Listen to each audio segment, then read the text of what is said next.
Karon diri ta sa depreciation of PPE. An example diri, Weddings or Us estimated that the service vehicle which was bought on May 4 for 420,000 will last 7 years and with a salvage value of 84,000. By the way, when we say depreciation, that is the mo na tong katabi tong ganina kaniong ato.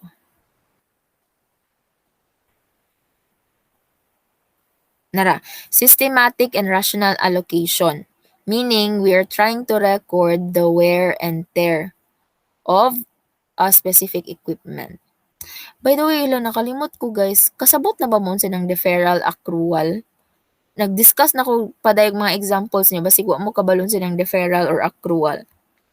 Ato na lang i-define be, sorry, nakalimot ko, na adiri. Deferral. A deferral is the postponement of the recognition of an expense already paid but not yet incurred or of a revenue already collected but not yet earned. Common examples of deferrals are prepaid insurance, supplies, depreciation, subscription. So, sa may pasabot ani? Nagbayad na ka og expense pero wala nimo na gi-recognize nga expense because wala pa siya nabayaran. Nabayaran na ang expense pero wala nimo siya gi-recognize tungod kay wala pa siya na-incur. Kay bali gi-advance nimo, nagbayad ka in advance pero dili pa unta na siya dapat bayron nun kay wala pa na nimo siya nagamit. Or pwede pud na siya nga revenue nga imong nadawatan in cash pero in fact wala pa na nimo na-earn kay wala pa ka naka-render og services. So mo na deferral guys. 'Di ba? So example ana is katotong gipang solve. Kani, 'di ba tan-awa nagbayad na kag renta on May 1 for 1 year.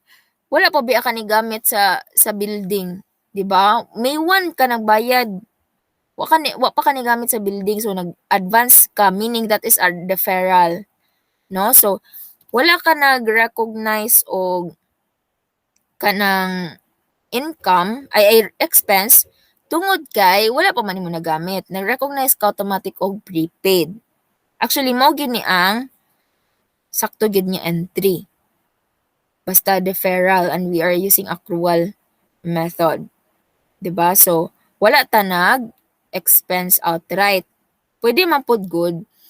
For example, the entity is using kaning cash basis accounting.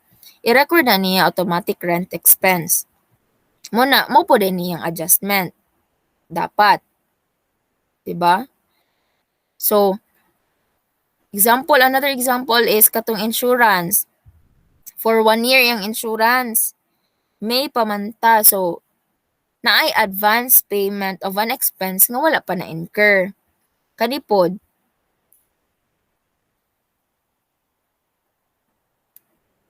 Kani is nakadawat tag revenue nga wala pa man nato na-earn. So that's why we record it as a deferral in the form of an earned referral revenue. Tapos, depreciation. Diri na ta guys. Diri sa ta. So, depreciation is the recognition of the wear and tear of your assets. Fixed asset, PPE, machinery, building, no?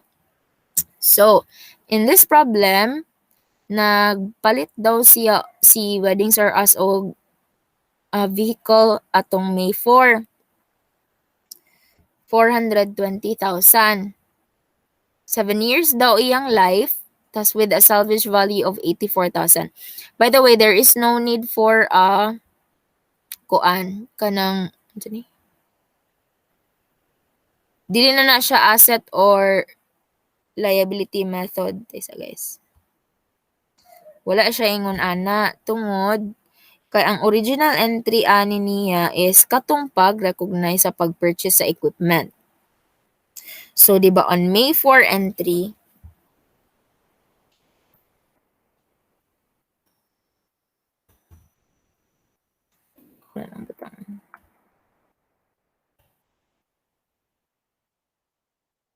naatay service vehicle. Let's say, gikasyan, 420,000.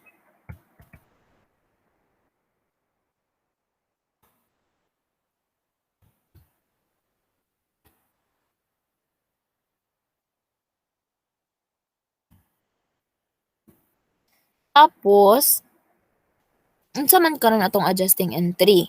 Dili man gud pwede guys nga ato siyang i-record service vehicle. Na kani siya ay haraman ni siya kung nabaligya si service vehicle or unsa ba? Diba naagi na si service vehicle nga account. So atong gamiton is ang accumulated depreciation nga account title.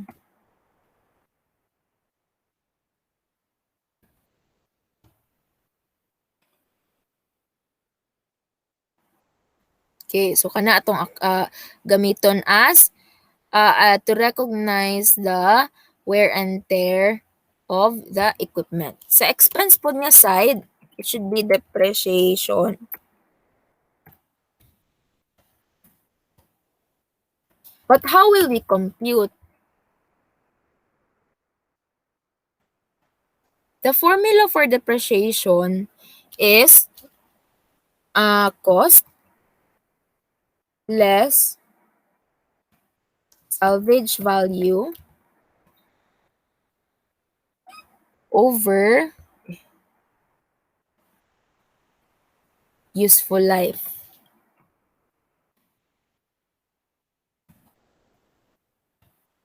This is how to compute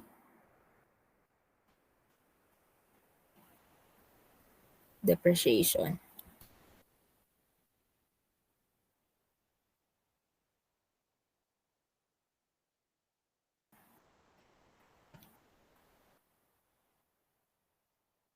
Okay, so muna ang formula ni depreciation. So applying, the cost is 420.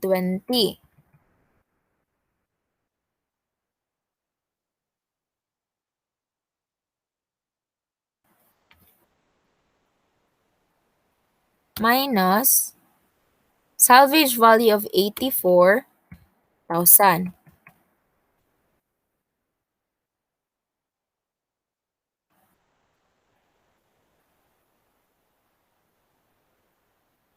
All over the useful life of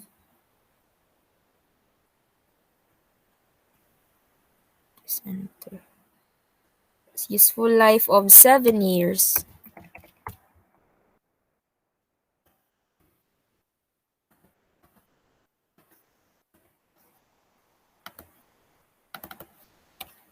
So pila man na siya guys. The amount is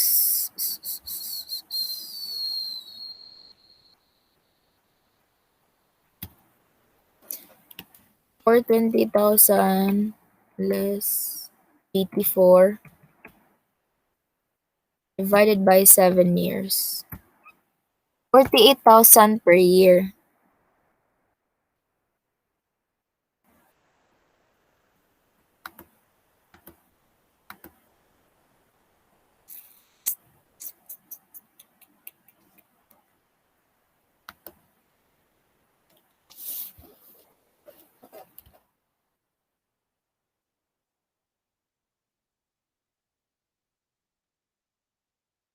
Hmm?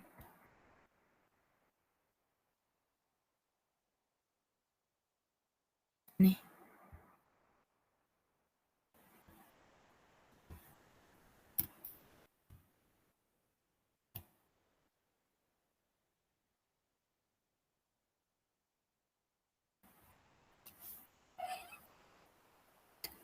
Tingin ka sa aking mga mata.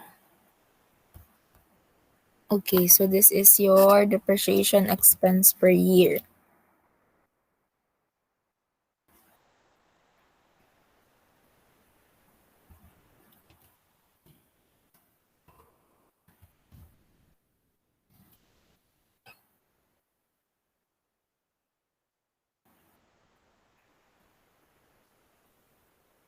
Tapos, let's say, December 31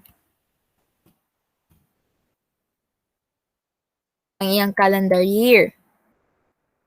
Gihapon. So, December 31. Wala, kasagara guys, depende sa accounting period sa kanang, unsa ni, sa entity. Pwede sila mo recognize og depreciation monthly, no? Depende kung kano sa sila ga-adjust. But for this problem, ato mang huna-huna ang ga-adjust sila every December 31. So, how will we record the depreciation expense on December 31? Take note, this is 48,000 yearly. Yang ato ra ba yung depreciation is just from May 4 to December. So again, May, June, to December.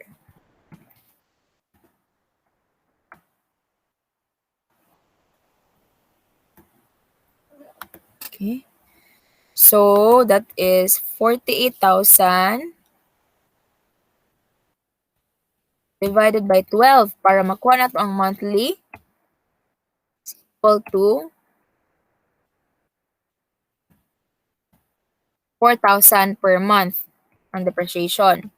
So 4,000 kadira until December equal to 32,000 imong total depreciation for, let's say, 2021. Kay May pa man na-purchase ang equipment. So, mo na imong i-record. How will you record that one? Depreciation expense. Accumulated depreciation service vehicle. Guys, take note. Si accumulated depreciation naa gina siyay apelido nga service vehicle. Kung unsa na siya nga PPE. Kung machinery, kinahanglan accumulated depreciation space dash space machinery inana ta mag-answer ha. Dapat anay gyud kay kung dili arong. 32,000 pesos. So kani si depreciation expense pwede pud mo ana service vehicle. Pero normally guys, in practice, kuha naman good, kani man good si depreciation expense, diba take note, this is expense accounts are, sige ito, real nominal. They are nominal accounts, meaning ma-close ni sila by the end of the accounting period. Diba? And the real nominal, the real accounts will remain. So, kini si accumulated depreciation, this will remain. So, kinahanglan na siya apelido para makabalo ta pilang depreciation for that equipment. Kani, pwede ra ni siya walay apelido. So, para nako, para makasave tag space, especially sa Google Forms, pwede na siya guys, walay apelido. Pwede na siya ninyo ilump. No, kung daghan kaayong equipment tira, let's say, naapagid kay accumulated depreciation for office equipment. Naapagid kay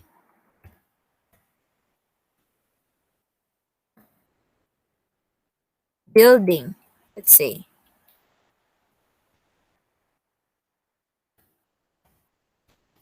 So, i-add lang na nimo tanan dira, tas mao na pud na ang amount of depreciation. Dili na kinahanglan nga depreciation expense service vehicle, depreciation expense building, depreciation expense office equipment. No need for that kay ma-close na siya inig kahuman sa accounting period. Kani this will remain. That's why ako gina-require nga butangan siya og apelyido. Okay, so that's how you are going to record the depreciation. Karon sa imong income statement naman noon. Yeah, sa imong income statement, you're going to record this one. You will see this part of expenses. Pero sa imong balance sheet, let's say, fixed assets or none, nakaana, service vehicle.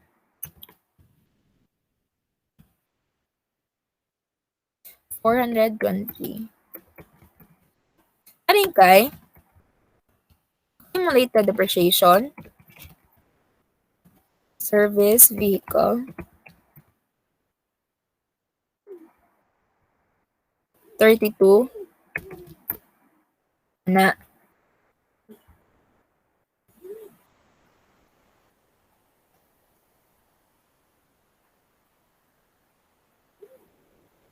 nguna na ang naong sa imong balance sheet. Or pwede pod, or ano na para kwan. Ano lang na siya guys. Or negative, basta na parenthesis. Or pwede pod less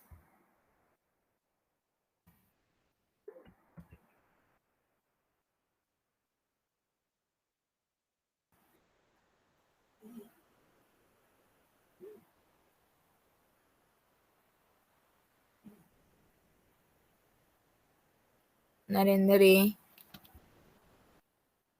Mo lang yung value, net value sa imong service vehicle. 388,000 as of, let's say lang,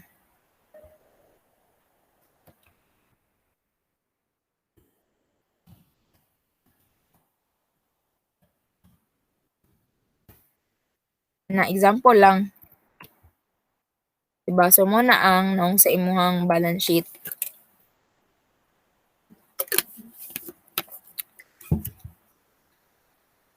Now, let's move to accruals.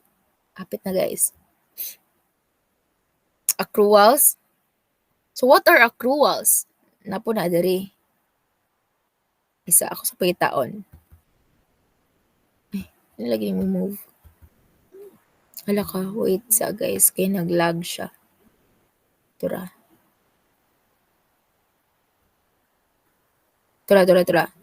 Accruals. Accrual is a recognition of the expense already incurred but unpaid or revenue already earned but uncollected. This adjustment will result to an increase in both balance sheet and income statement accounts. So, unsay pasabot ani? Gi-recognize daw ang expense nga na-incur na pero wala na bayaran. Og ang revenue nga na-earn na pero wala pa ka nakadawat og kwarta. Lahi po tong kaganina sa deferral. Kaya ang deferral man good, nakadawat kag kwarta pero wala pa ka naka-render og services. Kaning accrual, wala ka nakadawat, naka-earn na ka, meaning naka-render na kag services, pero wala pa nimo nakolekta ang bayad. No. Sa deferral po, in terms of expense, imo nang gibayaran ang imong expense pero wala pa gyud nimo siya na incur kibali dili pa dapat nimo tato bayaran kay wala pa man nimo to nagasto gyud sa tinuod pero imo nang gibayaran so mo na ang deferral meaning advance payments. Ang accrual pod naka-incur na kag expense kibali na expense pero wala ka nagbayad. So inana ang ilang kalahian, unpaid for accrual. So, let's have an example. So, for example, isa.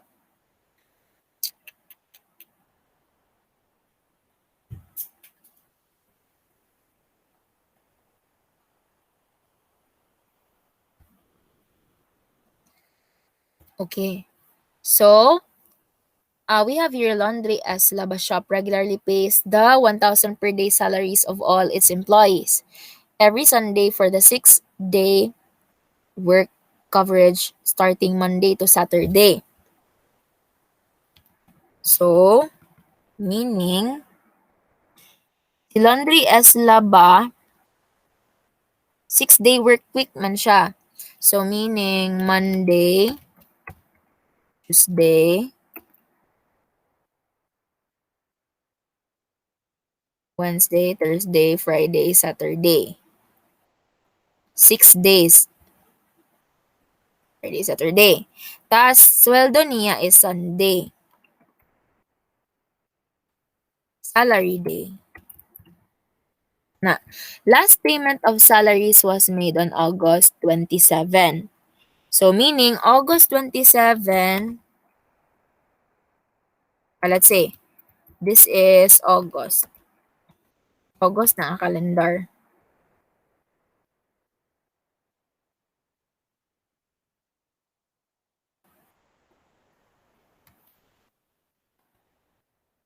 So,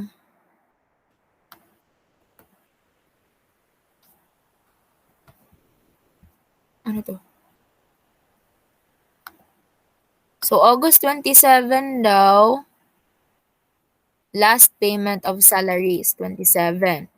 As the next work week will start on August 28, meaning sa Monday, 28 na, and will end on September 2. So, September na ni, 28, dili pa 29, 30, 31.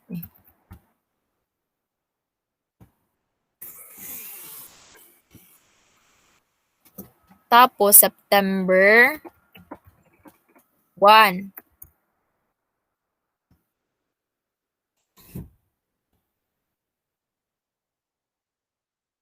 Tayon, September 2, September 3.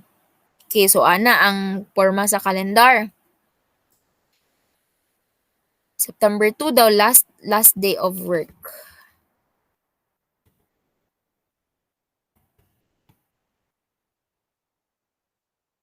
The next payment of salaries will be on September 3. Uy, ano na? Berita. Last payment of salaries will be on September 3. At the end of the month, August 31, the shop should accrue the incurred salaries of the employees for 4 days. 1, 2, 3, 4. Kibalik kani siya nga. Si Laundry Aslaba, ang iyahang accounting period is monthly. So, mag-adjust yun siya by August. By August 31, mag-adjust siya sa salaries nga wala pa niya nabayaran. Kay diri pa ba siya mabayad sa September 3? Again guys, mo na ni matching concept. So diri ni mo na incur ang imuhang expense, salaries expense. Pero diri pa ka nagbayad sa imong 28 to 31. Kay di ba mo pa ba niting bayad niya sa iyang sweldo? So ang imong gibayad diri nga for August 28 to 31, kinahanglan na siya butang dira sa August. Dili na siya dapat ma-appeal dira sa September 31. So we have to make an adjustment on kanusam at the end of the month. So, wala na siya original entry, guys. Automatic na ni adjustment.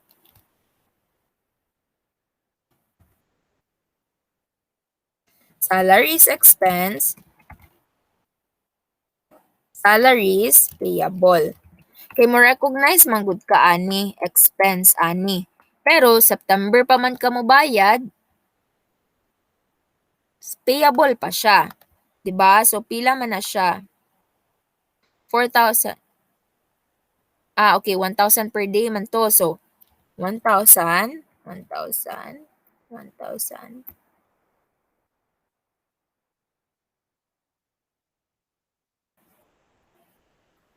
Total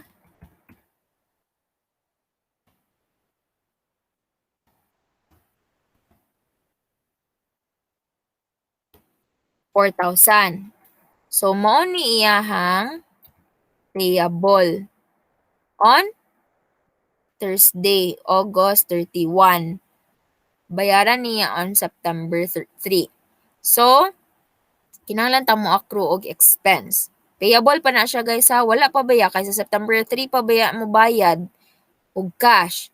So, payable pa na siya pero mo recognize na tag-expense. So, mo ni ako ingon nga na anay expense, wala pa nabayaran. Accrual. Diba? Ano to? Expense is already incurred but unpaid. That is accrual. So, meaning, we have to recognize 4,000 salaries expense, 4,000 salaries payable. What if naabot na ta sa September 3? How are you going to record the payment? So, mo-debit kag salaries payable, credit kag cash.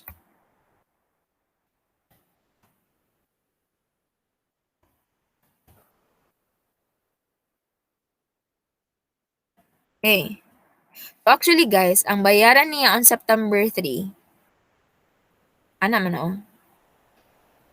Ang bayaran niya on September 3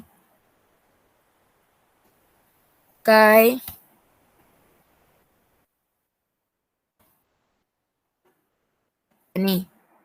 ani 6,000. Pero ang katong akong ingon di ba, 6,000 kana includes salary for August 28 to 31. Meaning kani tanan dili na siya dapat naka-record sa September 3. Tanan kani nga amount na ay naka-apila na nga 28 to 31. So on September 3, mo ni mong entry salaries payable 4,000, salaries expense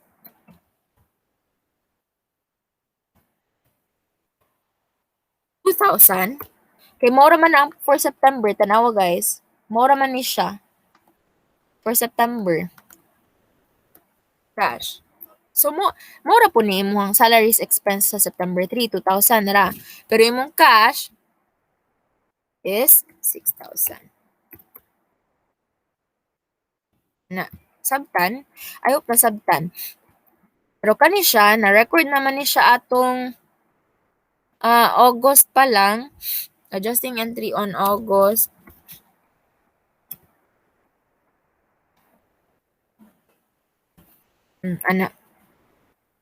August 31. Okay?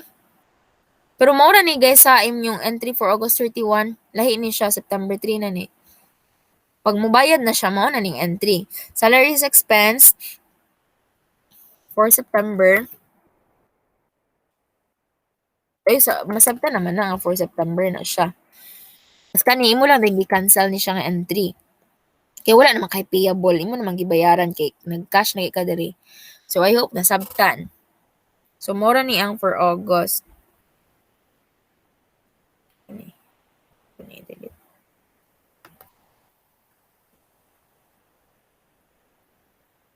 Total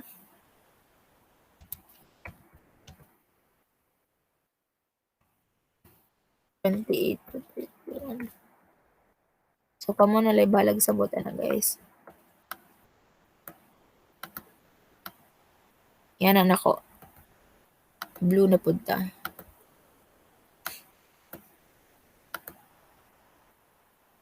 Sharo gyud. I hope makasabot mo ani. Grabe kikay ni pagka tinamban, pagka discuss. Murag nag-discuss sa FABM. So again, no, for the sake of those who are non-ABM, that's why dugay kay kuno man ani nga discussion dapat 1 hour ang taning discussion. So next is accrual for interest. Sige. So on May 2, Mr. Guevara borrowed 210,000 from Metrobank. Record pa ba? Okay.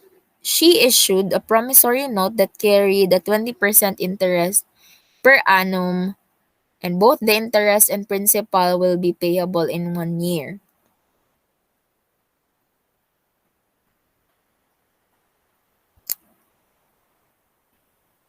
Okay?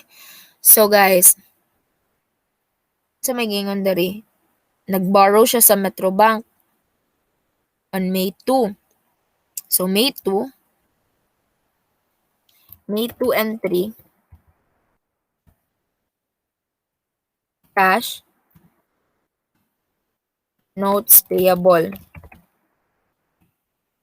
210,000.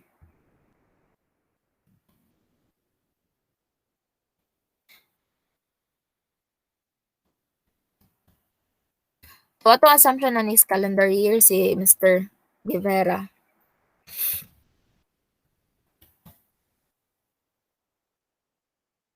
So, by December 31, since calendar year siya, kinahanglan siya mobuhat og adjusting entry. Why? Kay kung di siya mobuhat og adjusting entry, dili niya ma-recognize nga naa di siya interest payable. Dapat diba na siya interest payable from May 2 to December 31. Kita na ang original entry, notes payable raman na siya, cash o notes payable. Take note nga na 20% interest per annum. So meaning na siya, nag-interest na siya May 2 until December 31. But how are we going to compute? So that is, the principal amount is 210. Interest rate, dapat maayon na kayo mo ani guys kaysa inyong business math, 20% per annum. What is the formula for interest?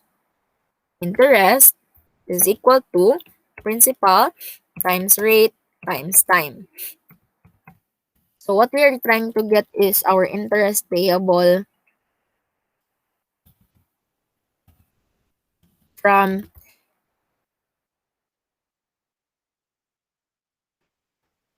May 2 to December 31. So ato na i-count si May 2 to May 31 as 1 month. Okay, so kung tinambalo na po ni. Pantay lang yung kasabot ba? Grabe, nagikini nga tinamban. May, June, July, August, September, October, November, December. So, pila man nakabulan?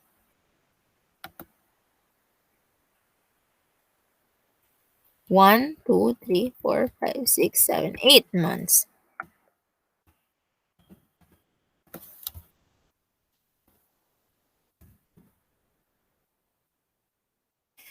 So, let's first get the interest. That is 210,000 multiplied by 20%.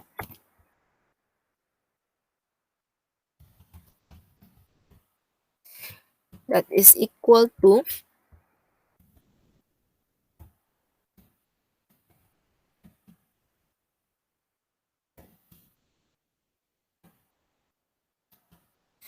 42,000 per year. Ato siyang i-monthly. Kay May to December naman ato ang kwaon. So, 42,000 divided by 12 months. Kay per year man na siya. So, pila day ang monthly? Is equal to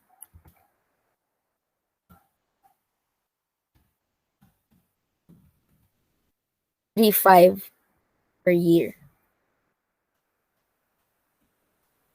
So, 3,500 per year, 3,500 per month.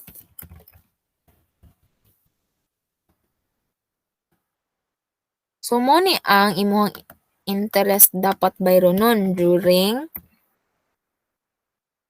the year 2021. Let's say na lang 2021 ni siya nga year. 28,000.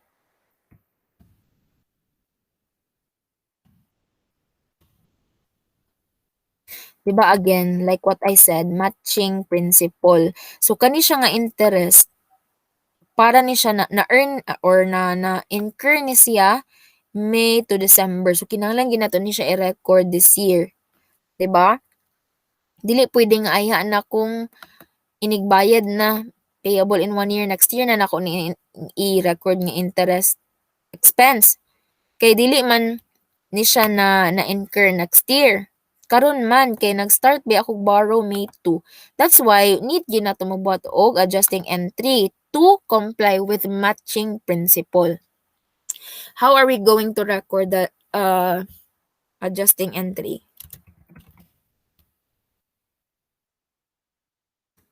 Interest. Of course, we have to record interest expense, diba? We have to match expense sa accounting period.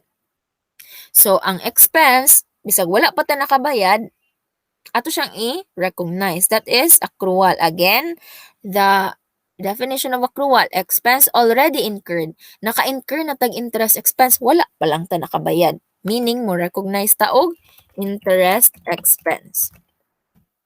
Mata nakabayad, atong i-record as credit interest payable. In the amount of, that is from May 2 to December, that is 28, 28 ba? Yes, 28.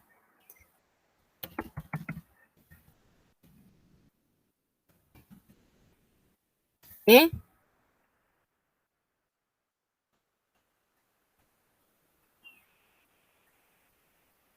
Sabtan ba?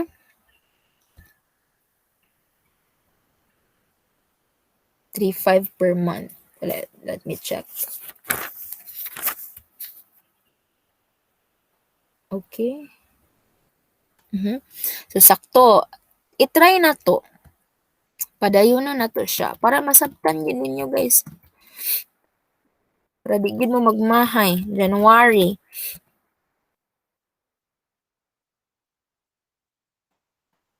February, March, April.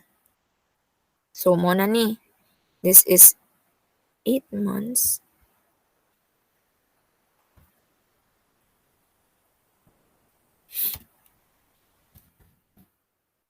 Diba?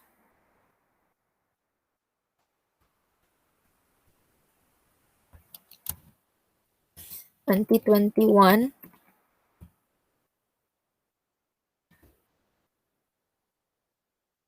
One year naman ang term sa note.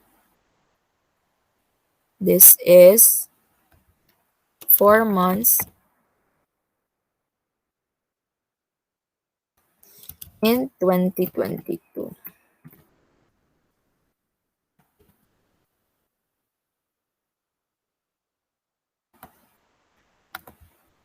So, nagya po kayo tag 3,500 per month. Meaning, kani nga expense nimo is na-incur siya 2022. So, syempre, ayha pa man ka ni bayad pag ba May 2, 20 paid.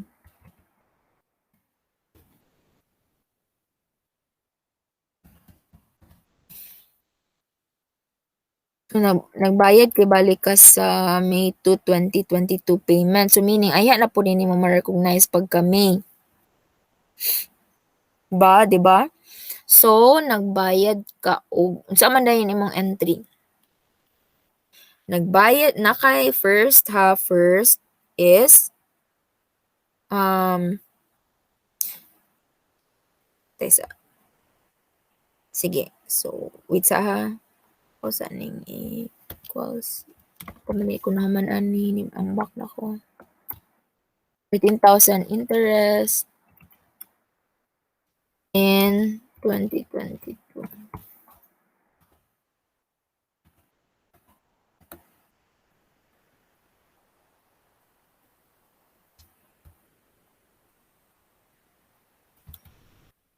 So, total payment in May 2, 2022 is principal sa note 210, interest nga total interest. Total interest is gikan sa 2021, i-add ang 2022, 42,000. Nara po na siya, guys, 42,000. Interest for 1 year,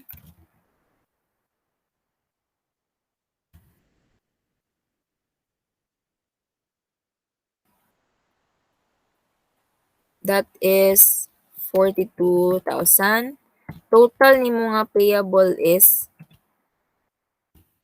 252,000. Total payment.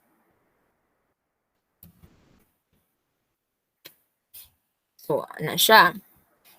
Meaning, paano man na nimo pag-record? Nag-record kag notes payable diri. So, pag Kung bayaran na nimo, imo ba nang i-cancel. Nag-record po kag interest payable nya bayaran naman nimo, so imo na po nang i-cancel. So meaning kung ato nang i-decrease, ato na siyang walaon, kibali atong i-decrease, kani po atong i-decrease para wa na tay hunaw-naon nga bayron nun, ato siyang i-debit.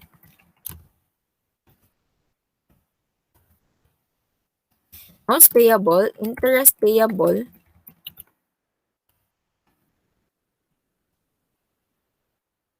tapos interest expense. Diba? Man yung interest expense.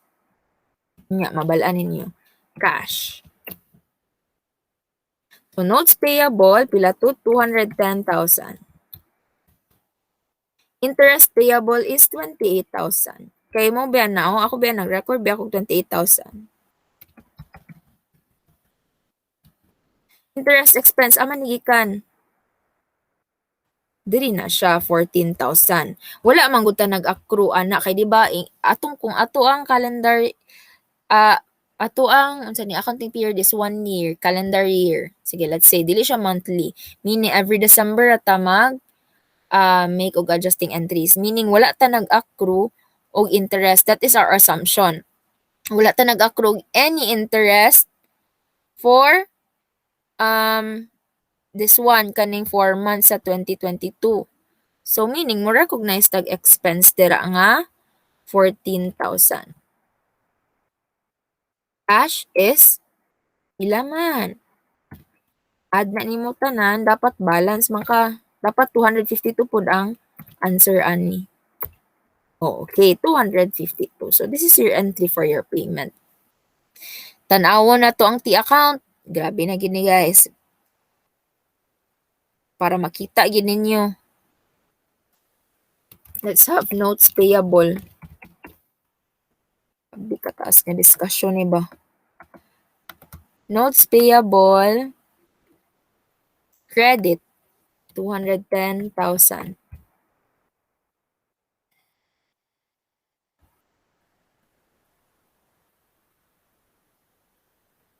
Tapos, this is on May 2. Diba? Tapos nagbayad, ay dili, May 2, 2021. Nagbayad siya May 2, 2022.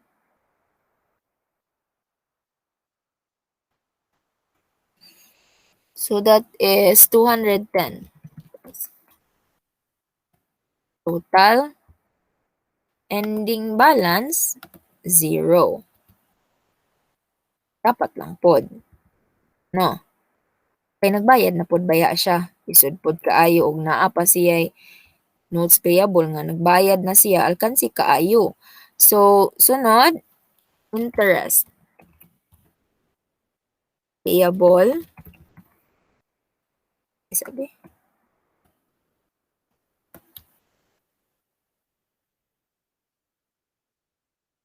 tapos let's have here interest expense. Interest payable. This is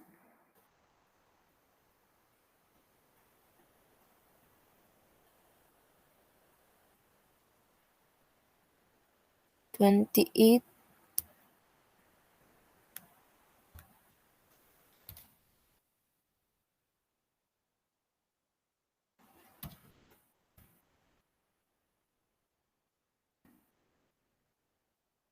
beginning. Let's say kuan na kanang beginning. 2022 ni nga mga T-accounts.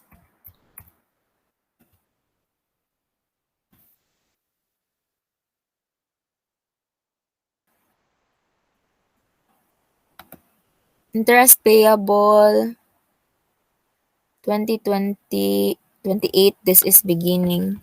Kay gikan man ni siya last year, di ba ni ma-close? So, na-cancel siya May 2, 2022, 28,000. So, zero na po na iyang balance. Tapos, for interest expense, 2021 P account.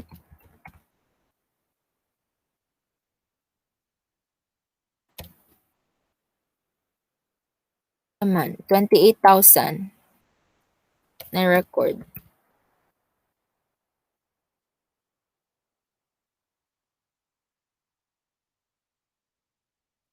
This one will be closed by the end of the year, so wala ni siya balance. That's why pagka 2022 P account,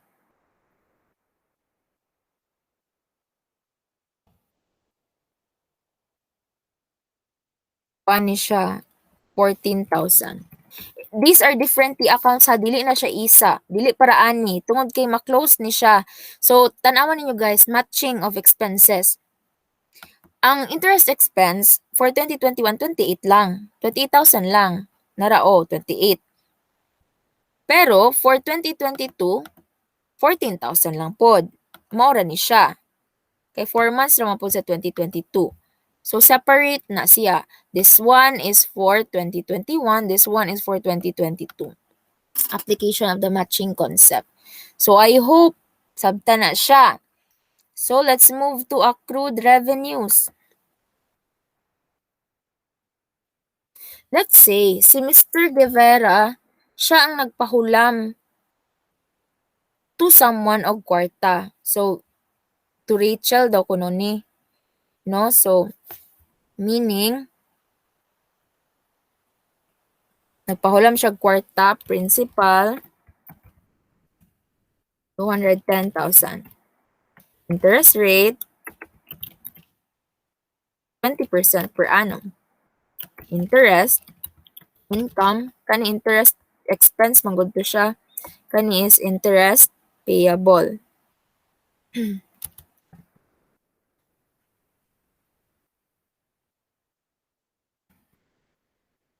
So, interest income is equal to 210 total ha.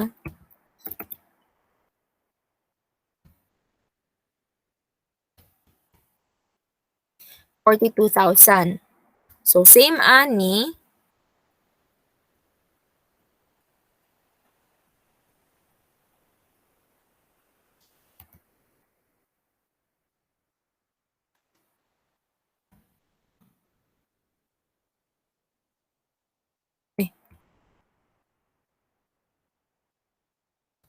Ano gud to? So, same ani gyapon ang concept. Pero, sige, I will leave it to you to understand. Kay same na siya concept, only that, kuan, kanang siya ang nagpahulam. 'Di ba? On the part of Mr. Guevara. So, our adjusting entry is, syempre, May 2 and 3 is notes receivable cash. Tama. 210,000. On December 31,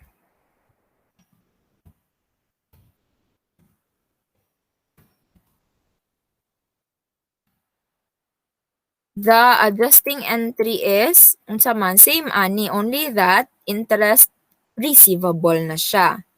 'Di ba? So, interest receivable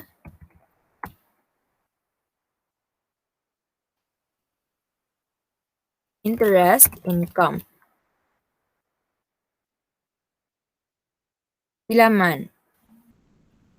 For 2021, it's 28,000. Same amount. Same naman tong amount sa previous problem. Okay? So, dira lang sa ako taman for accrued revenues. Kaya ano, same na sila. Only that, interest receivable, interest income ang gigamit. And notes receivable instead of notes payable. Atong gibutang kibali si Mr. Guevara sa part ni Metrobank. So, si Metrobank, mao ni yung entry. 'Di ba? Okay, so let's continue with kaning allowance for doubtful accounts.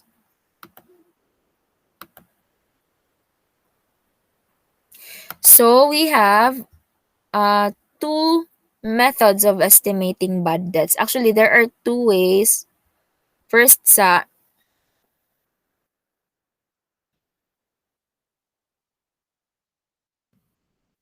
two ways of accounting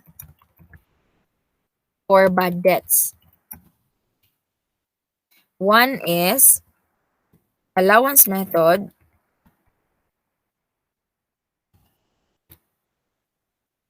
Two is direct write-off method.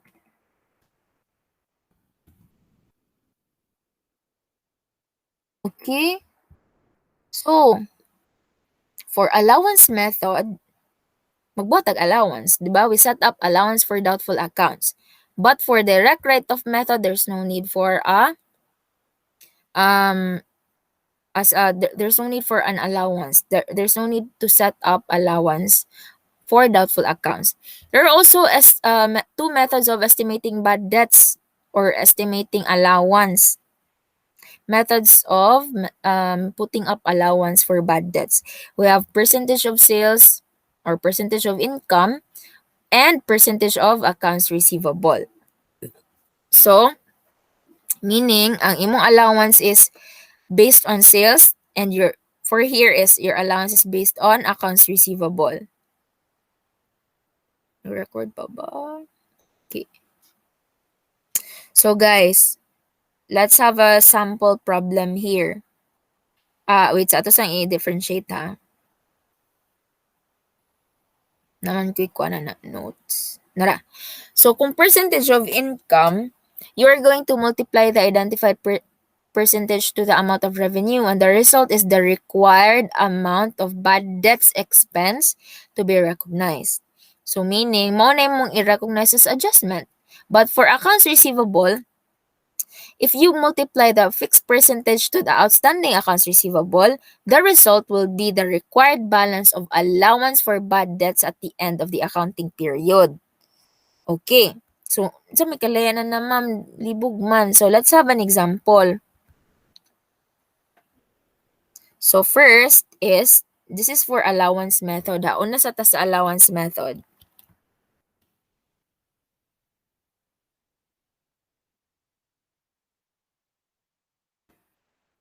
At the end of September, Laundry S Shop has the following balances.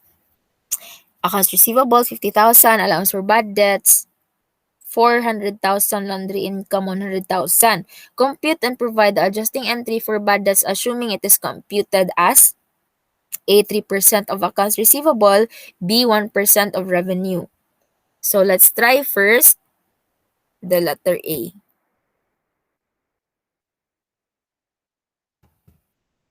Accounts receivable. So meaning, AR is pila? 50,000. Rate is 3%. Allowance rate.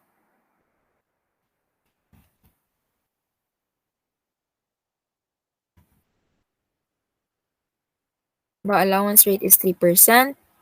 So pila man imuhang allowance?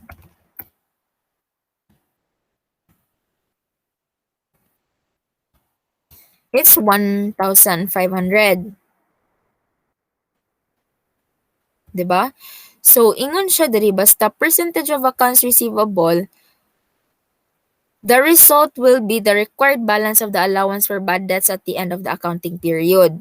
So, sige, let's try to make a T account. T account is the key, manggid guys. So, we have allowance for bad debts.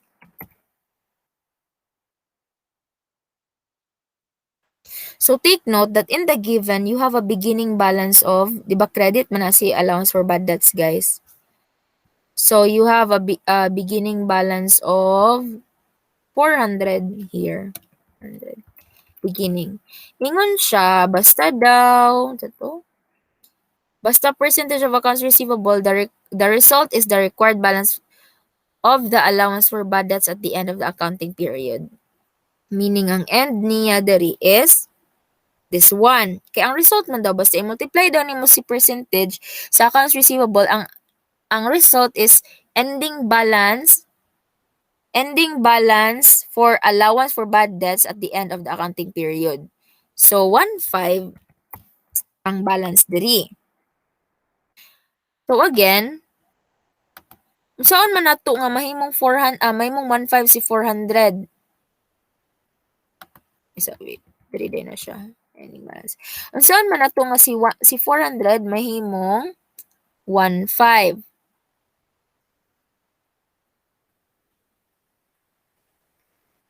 Iyay. Dali lang, guys.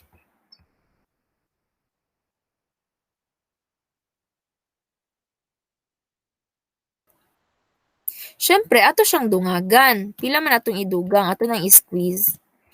1.5 plus 400, 1.1. This is now the adjustment. Okay, dili ingon nga kani imong adjustment. This is your adjustment to arrive at a 1.5 nga ending balance. Okay, so entry. Allowance for bad debts or doubtful accounts. Tapos naa kay unsa man accounts. Ay dili. Tama ba? Wait. Mga peta dali. Ay tura di ay. Bad debts expense. Tama. Kay kani siya is a credit account. So we have to increase it bad debts expense. Kuan dito, direct write-off to siya ganina, guys. Anyway, ito itong i-discuss later. This is the entry.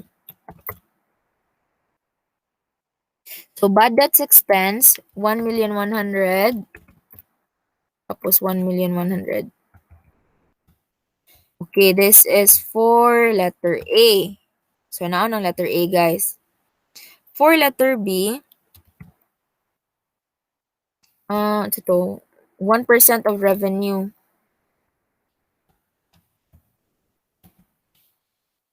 So,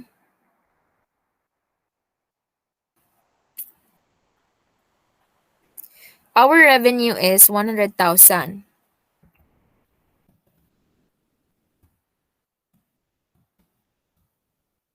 Allowance rate is 1%.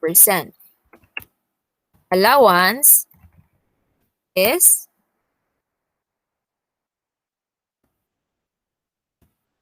1,000. So, ingon siya diri, ano to?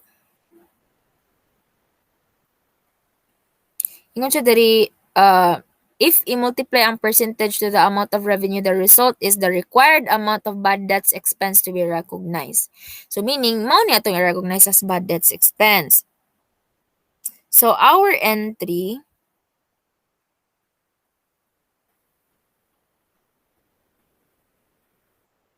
ko.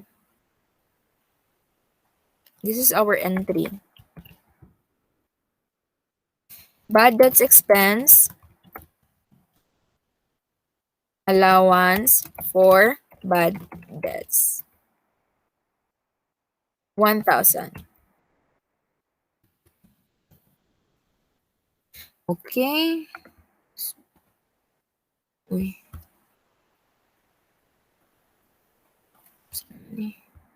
Sayop, guys. Dali lang. Okay. So, ana. So, as you can see here, no need for ati account. Kay kanina nga amount dito. So, muna na imong amount nga gamiton for the allowance or for the adjusting entry. Diba? So, no need for ati account, automatic. So, those are two types. That is for allowance method. Okay.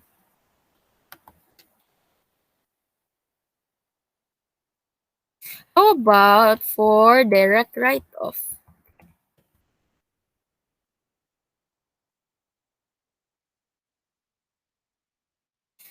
So for direct write-off, no need for setting up an allowance. Wala ni siya nga mga entry. So for allowance method man good, there will be an entry for setting up an allowance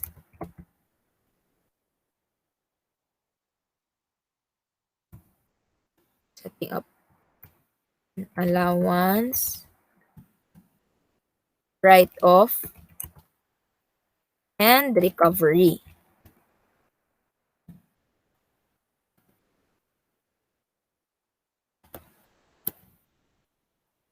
So guys, ano, manin ninyo, na ay entry for allowance write-off and recovery. For direct write-off,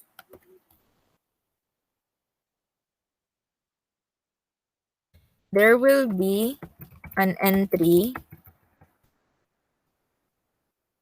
for write-off and recovery only. None for setting up an allowance. Okay.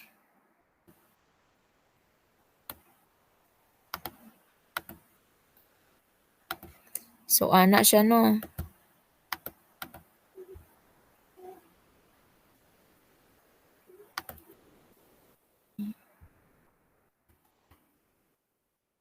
So, for example, kani mo kay setting up an allowance man eh.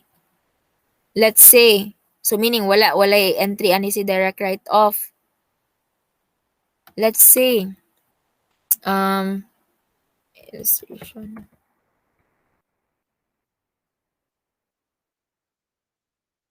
Example dali.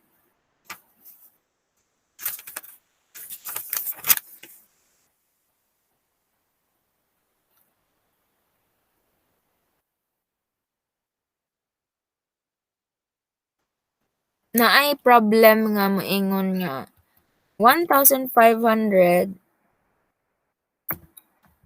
relate ba na to diri? Sige, ana na. Laba laundry S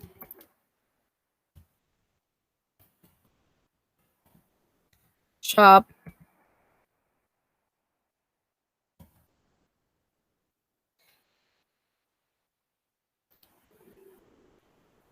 considered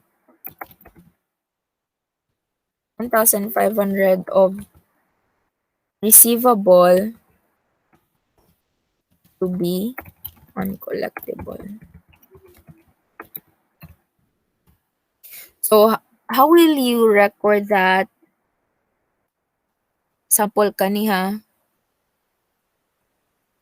Wait. Let's try sa gali to make a T account for this one.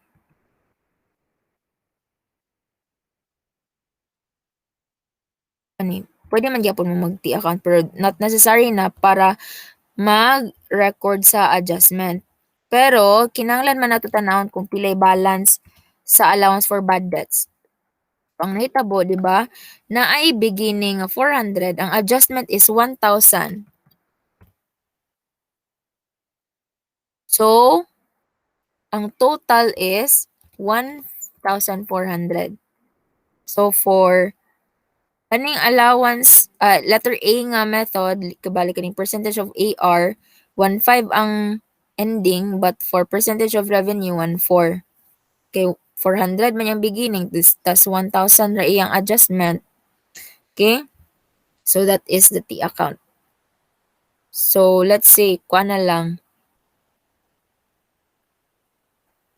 direct write-off considered 1,000 na lang of receivable to be uncollectible. So, butang ta, allowance method. This is kuan ha, write-off.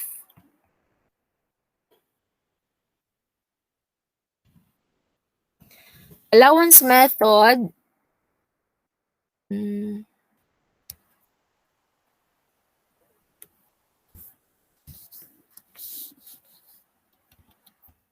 let's say kaning, okay, you are going to write off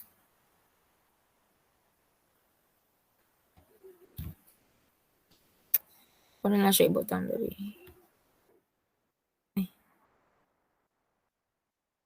Write off for allowance method. So, ang mahitabo guys, whatever method you used for estimating the allowance, the entry will be the same. Di ba? Meaning, di ba si 1,000 is uncollectible naman. Yan nabaya kay allowance for bad debts nga 1,500 for this one, 1,400 for this method. So, ang imo lang buhaton na is i-cancel nimo imong allowance for bad debts. Imo siyang i-decrease. So, meaning, when we decrease an account with a credit balance, we're going to debit it. So, allowance for bad debts. And then, ayaw ka mo record og accounts receivable. That is 1,000.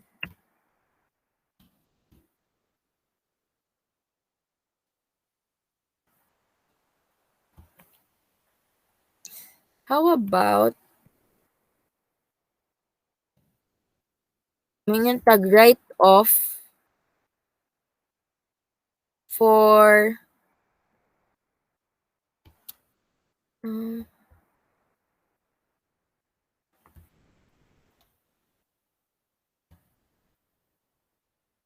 direct write off method.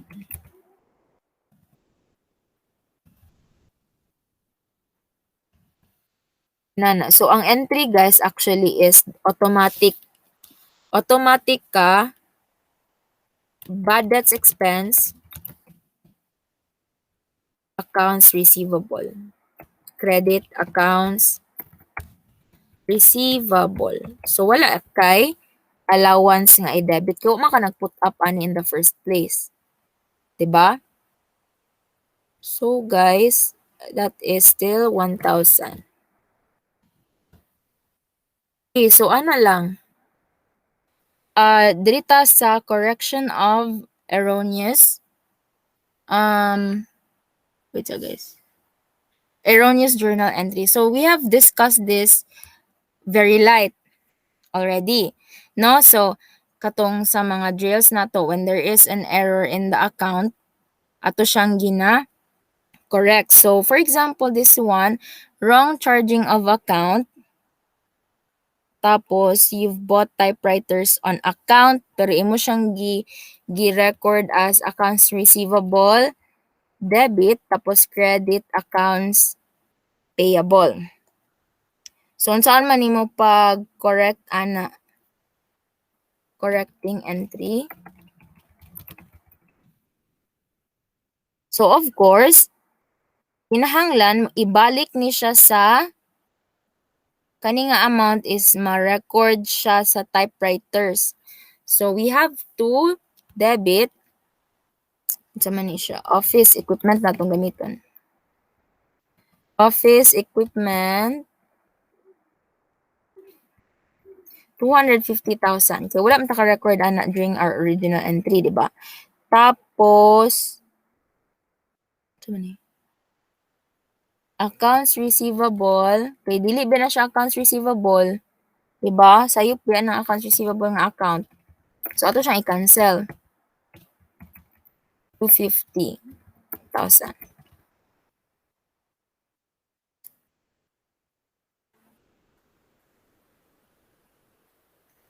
How about when the amount, correct, the charge of account was correct, but the amounts are in error. Kay bali, bought various supplies on account 3,500 pero imo siyang gi-record as 5,300. Sakto, supplies, debit, accounts payable, credit, pero 5,300. So, how are you going to correct this one?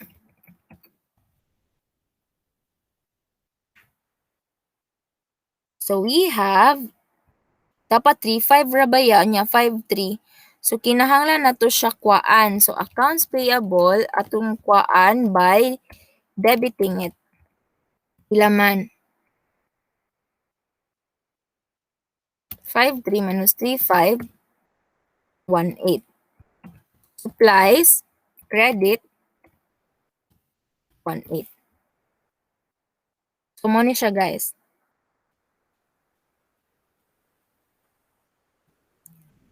Okay, so human na tong discussion and I hope this will prepare you for the drill. And I hope you are going to submit the drill on time as much as possible because we are going to discuss it